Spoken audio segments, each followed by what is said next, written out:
come back on an oil slick and debris in the search for a missing jetliner. Seth Doan speaks with the family of a missing American. And Philip is dead. I refuse to believe it. Bob Orr on the investigation. And we'll talk to Sully Sullenberger about what might have gone wrong. For the first time, the father of Adam Lanza talks about the Sandy Hook shootings and his son's mental health. Does he blame himself in any way? Don Daler has the story. A blood test may predict Alzheimer's disease. Dr. John LaPook on the new research. And Chip Reed reports on what may be the biggest obstacle keeping man from reaching Mars.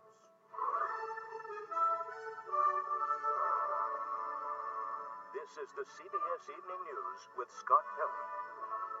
Good evening. The mystery has the attention of the world. What's become of Malaysia Airlines Flight 370? Tonight, dozens of ships and planes from a number of countries, including the United States, are conducting a search of where the Boeing 777 vanished. The plane left Kuala Lumpur, Malaysia, Saturday morning for Beijing, China, with 239 people on board, including 3 Americans. Today, relatives in both cities held vigils and tried to comfort one another during what has become a painful and frustrating wait for news. We have a series of reports tonight. First, we'll go to Seth Doan with the very latest. Seth? Good evening to you, Scott. That search area has widened to include a 115-mile radius from where the plane lost contact. And those search teams, including 34 aircraft and 40 ships, are, in authorities' words, combing every inch of the sea. What appeared to be clues have been debunked. A giant oil slick spotted in the South China Sea was tested, but results showed it was not from the missing jetliner, nor were pieces of debris that at first appeared to be part of an airplane. No distress signals were sent from the plane, but radar indicates Flight 370 may have turned back before losing contact with air traffic control. 2 passengers traveling on stolen passports with tickets both purchased from the same travel agent in Thailand are now a key focus of the investigation. But the lack of answers is only adding to the misery of waiting family members. I want some answer. But I also don't want an answer. Because an answer is the end, right? Sarah Bajak's American boyfriend Philip Wood was on board Flight 370. He was running late and almost missed it. Malaysia Airlines called Bajak 9 hours after Wood's flight was scheduled to land. My son had to tell me to turn my computer off. He put me on a schedule. You can only look at the news so often it makes you totally crazy. The couple was planning to relocate to Malaysia. Movers were to come hours after his flight was set to land in Beijing. With no answers, she says she's just clinging to hope. Until there's proof that Philip is dead, I refuse to believe it. Of anybody that could survive something like this, it's him. I mean, he's such a fighter, and he has so much to live for. 2/3 of those passengers were Chinese, and as time has passed here, tensions are only rising.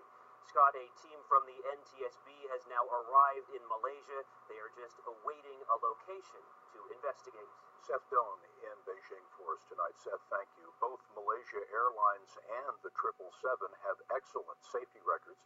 Bob Orr has been checking into the possibility of terrorism. Bob? Scott, law enforcement sources tell us tonight that there is no evidence so far pointing to terrorism. Intelligence officials say there have been no credible claims of responsibility from any terror group. And so-called intel chatter has revealed nothing to date pointing to an attack on that flight. Investigators desperately need to find and recover the plane's wreckage and black box recorders, pin down what was going on with the pilots and their airplane in the critical moments before it was lost. Authorities are looking at those 2 men who used stolen passports to board the flight.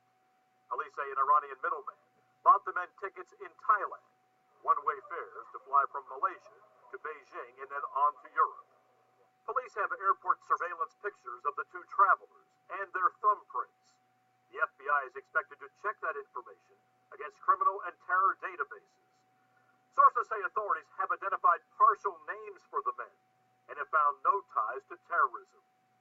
Sources say it's likely the men were involved in a human trafficking operation that moves refugees to Europe.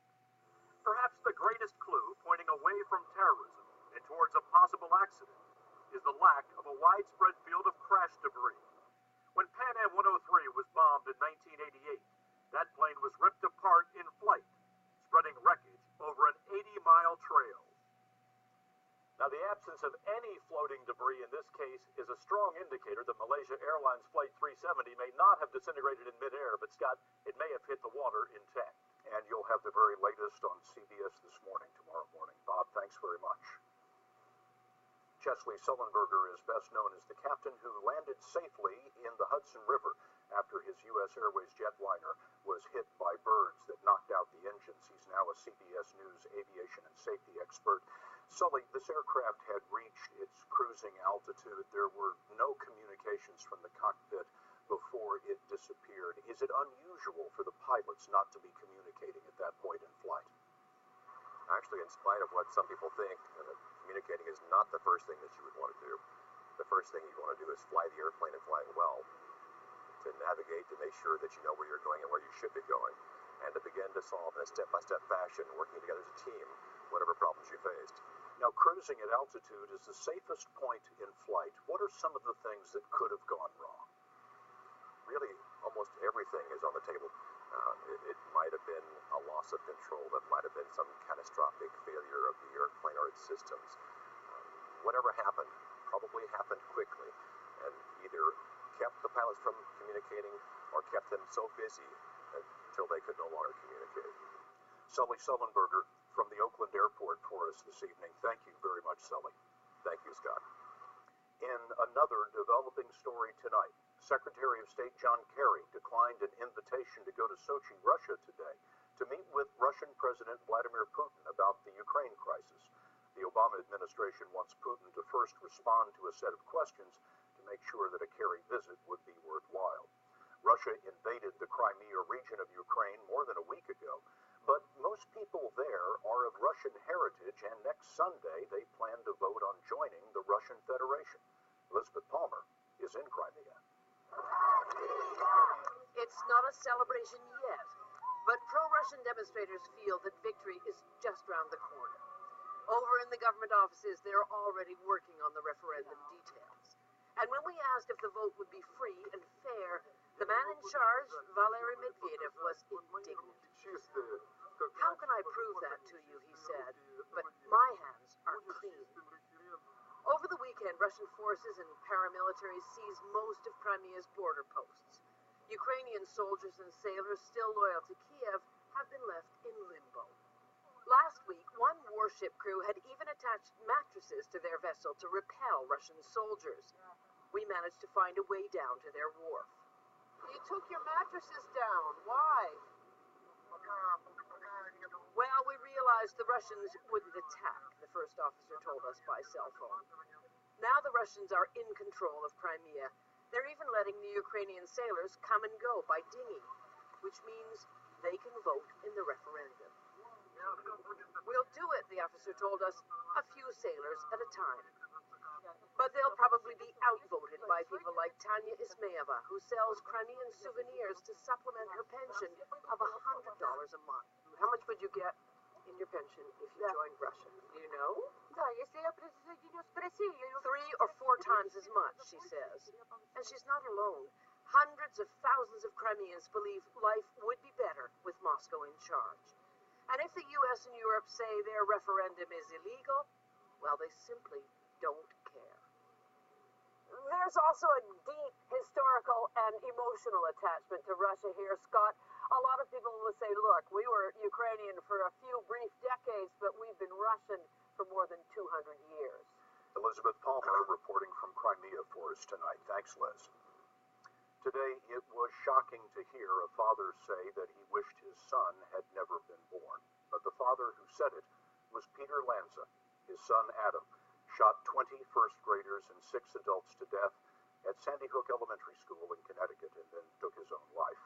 Tonight, Don Daler has Peter Lanza's first public comments since the December 2012 massacre. Peter Lanza described taking his young son on hiking trips, but by the time of the Sandy Hook attack, they hadn't seen each other in 2 years. I know Adam would have killed me in a heartbeat if he'd had the chance, Lanza told New Yorker writer Andrew Solomon.